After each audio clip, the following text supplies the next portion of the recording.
ngầu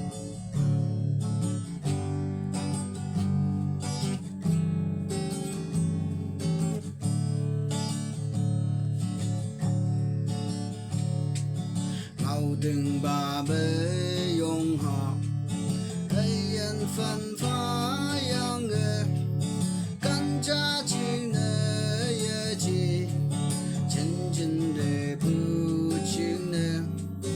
一把个没啥呀主动没业绩呗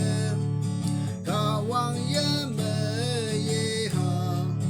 全部最黑闹浪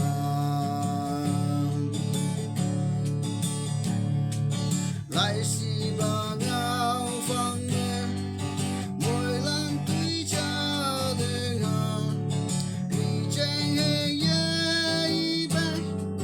有夜也能得好荒唐了牛大灯老phần chừng mà người bờ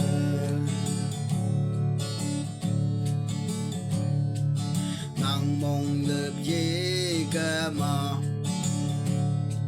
sắp xỉ mong chẳng hạ đầu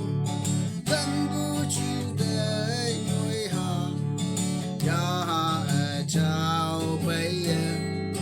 cần bu ye nàng mà mong chẳng mà liếp sinh hạ vì tôi mong chẳng nghe phật tâm an ở dân chừng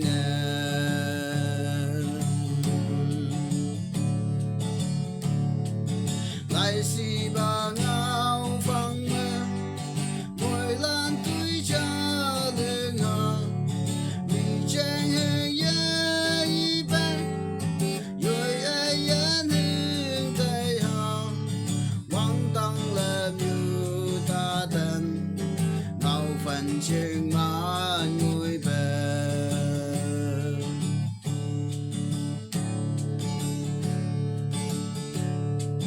mong chẳng mà yang cuối chôn chú to cả quang đại dục feeling mà sợ bu kỳ mong chẳng ye sợ bu đêm mực nghi lạc nè hay hâu mong chẳng ye nàng bu đê dần ye lạc lỡ bề tâm an ở dân man bề